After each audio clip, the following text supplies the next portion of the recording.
What's up, guys? This is Donut Gaming. Welcome back to God's Basement. Let's go ahead and... Looks like we only got 2 chapters left. Let's go ahead and dive right in.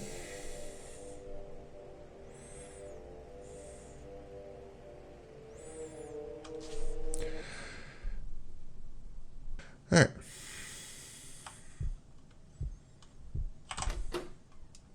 Oh, what's this? I got lots of reading ahead of me, apparently. A brutal crime scene emerged this weekend within a quiet suburban neighborhood. 2 victims, Neil Young and Sarah Young, were viciously stabbed by an unknown assailant. The 2 parents leave an infant son behind. Authorities do not have a lead, and it was reported that each victim was stabbed over 30 times, resulting in the face of the victims to be heavily distorted and mangled. This brutal crime has shocked the local community. I feel like I've already read that. While sifting through some old boxes, you found an interesting set of documents that revealed the truth about your past. Your grandparents were involved in an accident that killed your grandfather and your infant brother. Yeah. It wasn't your grandmother's fault entirely, but your parents couldn't help but put the blame on her. With no family or friends left, living a hopeless and bleak existence, your grandmother decided to murder them. With your parents Fucking called out it. of the way, Fucking she called could it. raise you all by herself. Her desire was selfish and evil. That was all you needed. A way to justify her death. A way to break the burden of taking care of her. Do you remember what you did? No. I'll walk you through it once more, just in case you've forgotten. I did something unspeakable. I killed them. I murdered them both. I didn't know what to do. I had nothing left to live for. I'm so sorry.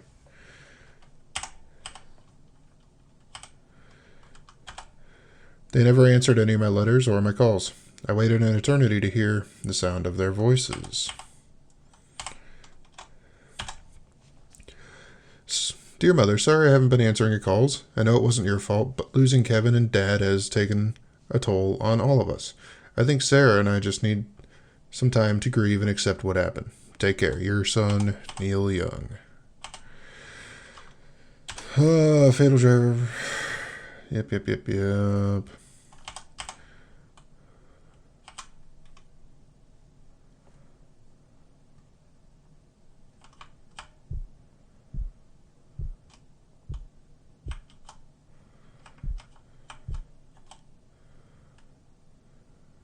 Okay. Do I go back through here now?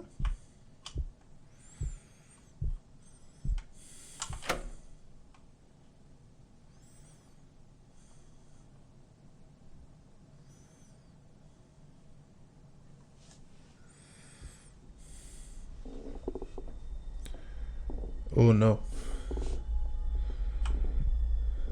Oh no.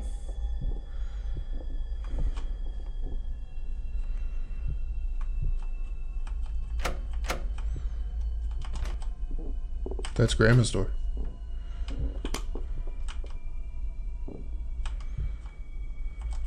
Can't do anything with the lights.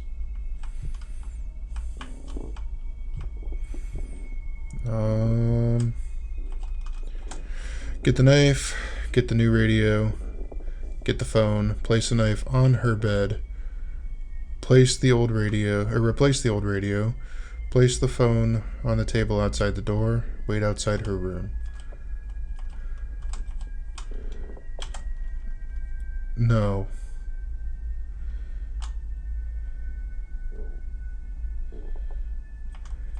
No.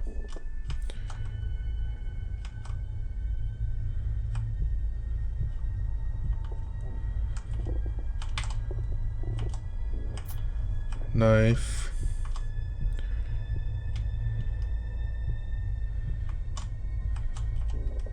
Get the knife. All right.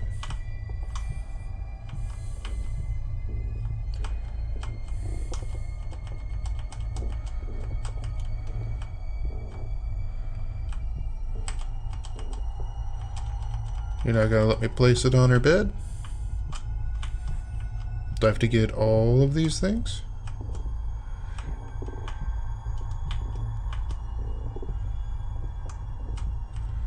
Get the knife, get the new radio, get the phone, place the knife on her bed. I just tried that. Place the phone on the... Replace the old radio. I need all of them.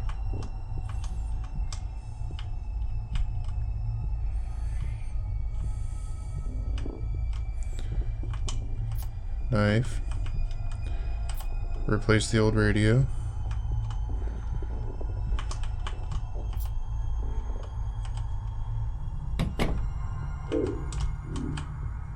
Yes, I'm talking to you.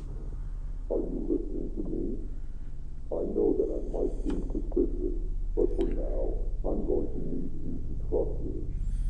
Are you in pain? Do you want that pain to go away? I can show you a way out, but you're going to have to do exactly what I say. Don't worry, very soon you won't feel any pain at all. You won't have to suffer any longer. The first thing I want you to do is to grab the knife on your bed. You're doing a great job. It's very sharp, so please be careful with it. The next step is to gently press the knife against your stomach. You're doing a wonderful job. Now, press a little harder. Keep applying more pressure until the knife penetrates the flesh of your stomach. You might feel quite a bit of pain, but that's going to be temporary. You're doing a great job. I want you to pull the knife out. Is there a warm, red fluid gushing out of your stomach? If so, then you applied enough pressure. I know that this might be painful, but pretty soon it's going to be all over. I want you to repeat the process, except now go a little to the right of the original spot. Keep applying pressure until the knife penetrates the flesh. Now that you've done the process twice, for the third time, go to the left of the original spot. Once again, keep applying pressure until the knife penetrates the flesh. You're doing a great job. Now return to the original spot. I want you to jab the knife into the wound 3 times. This time, don't slowly apply pressure. I want you to press the knife into your stomach as hard as you can. Whenever you're ready, go ahead. You're doing a wonderful job. Are you in pain? Are you suffering? I know you are, but don't worry. It'll all go away soon. This is the last step. Are you ready? All you have to do is to repeat the process except this time. Press the knife against your neck. Just stop. Whenever you're ready, just quickly thrust the knife into your neck. Then very soon, all the pain will go away. That's it. Let it all go. Pass on into the next world, wherever that might be. Goodbye. I can guarantee you will not be hurt.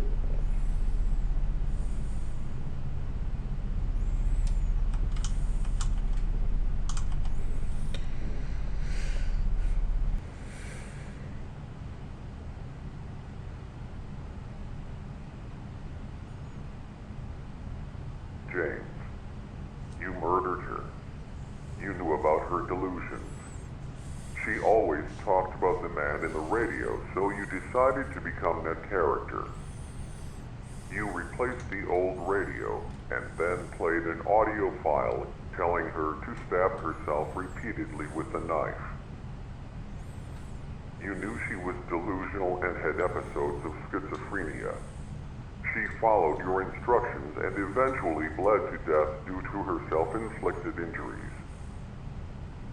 Since all the evidence pointed to a suicide, you weren't charged with anything. You finally got what you wanted. You were finally free.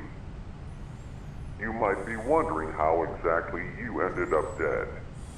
Well, for the first few months, you lived your life carefree. You actually enjoyed life to some extent, not being tied down by an ill relative. But eventually, that all came crashing down. It started off with brief, horrific, gruesome nightmares. Visions of her stabbing herself endlessly, blood gushing out of her wounds, flooding your mind with blood-red guilt. Slowly, these nightmares leaked into your daily life. You'd see her out of the corner of your eye, whether you were driving, walking down the street, or at work. Even though you killed her, she never really left. She lived in your mind and haunted you every day until you eventually couldn't fall asleep. Every time you closed your eyes, even for the briefest of moments, she'd manifest in your subconscious. Eventually, you went to the hospital and you were prescribed sleep medicine, but that only suppressed the issue. You fucking got what you deserve, Slowly, your James. body adjusted to the medicine and you needed to increase the dose for the medicine to be effective. This process kept repeating until you were taking multiple times the recommended amount. You were addicted until one night you overdosed on sleep medication. Right now, in this moment, your physical body is currently in a hospital bed, hovering between the thin line of life and death. You're still probably wondering why you're here in God's basement. I'll finally tell you who I am and what this place really is.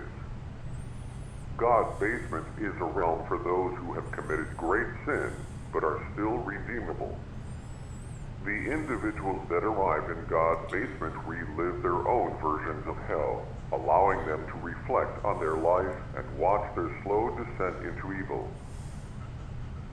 Their resentment, hate, bitterness, and jealousy accumulate until those emotions manifest themselves through atrocious acts, yours being murder.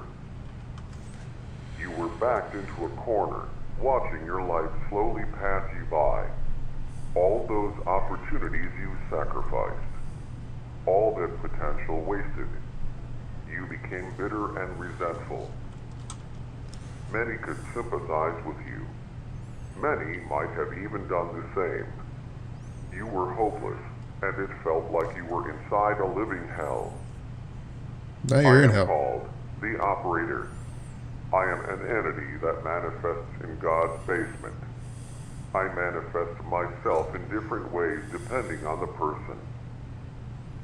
My job is to guide the person inside God's basement and allow them to relive their life from a different perspective. In your case, I manifested with many characteristics resembling the man in the radio. Hopefully this explanation cleared everything up. You're still probably wondering what happens now that you have all your memories. I mentioned earlier that God's basement are for those who are still redeemable. Even though you committed an atrocious sin, you were trapped in a hopeless existence. Also, the person you killed wasn't really your grandmother. She was a shell of her former self. Your grandmother died long ago. Part of you wanted to see her suffering cease. Your crime was both cruel and merciful at the same time. You are going to get a second chance at life. Pretty soon you're going to wake up in a hospital bed out of your drug-induced coma. Learn to live with what you did. The feelings of guilt, paranoia, and pain will never completely go away. James, make the most out of life and be grateful for this second chance. One last thing. Good luck.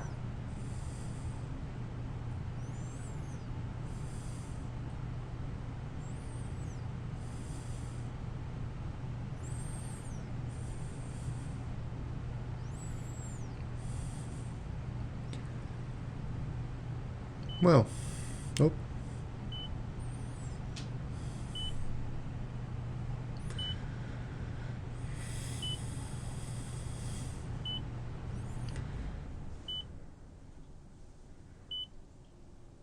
I hate to say it, James, you kind of deserve it.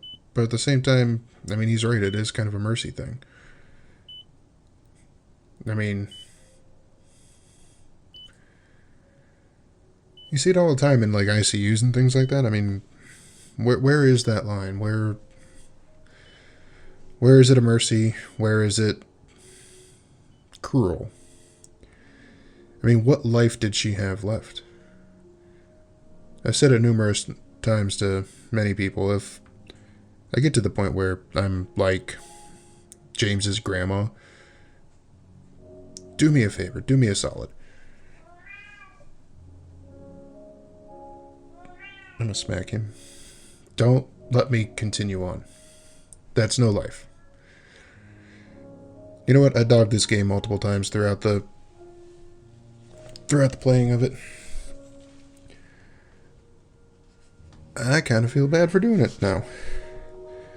I was saying that scares were getting a little predictable, and it got me multiple times. The story was great. I can't complain at this point. I actually kind of loved it. I mean, it was still predictable, but I mean, a little bit of thought. Pretty much any type of game is predictable. Hello, I'm the developer of God's Basement. You've reached the end and I wanted to say thank you for playing through the whole game. I'm still pretty new to creating video games, so I hope the experience was bearable. Hopefully you enjoyed the experience. Maybe someday you'll play another one of my games, if I'm able to release another one. Thanks again, Erebus. Dude, keep it up. That was very well made. Very polished. I've played games that had considerable more time into the game than this, and they were considerably more broken. Your storytelling is very, very well done. The scares are very well there. If I have any gripe, it's simply just sometimes it's kind of hard to tell where to go next. But I mean, it's also kind of like a horror puzzle game type of thing, so I really can't complain. I mean, I had to look at hints more times than I care to admit. Thank you for putting the hints in there, and the hints are very valuable and very thorough. Be a little more vague with your hints next time. I mean, I don't need to be told that the paintings spell out murder. But again, who am I to complain? This was a much better experience than I initially thought it was going to be. I mean, it took a drastic hill climb right there in the middle all the way to the end. So thank you, Erebus. Keep making games. Keep making games. I'm still here. Are we all done? We are all done. Cool. Well, that is going to completely wrap it up for God's Basement. Again, wonderful game. Stop it, phone. This is Dustin with Donut Gaming. Catch you guys in the next game. See ya.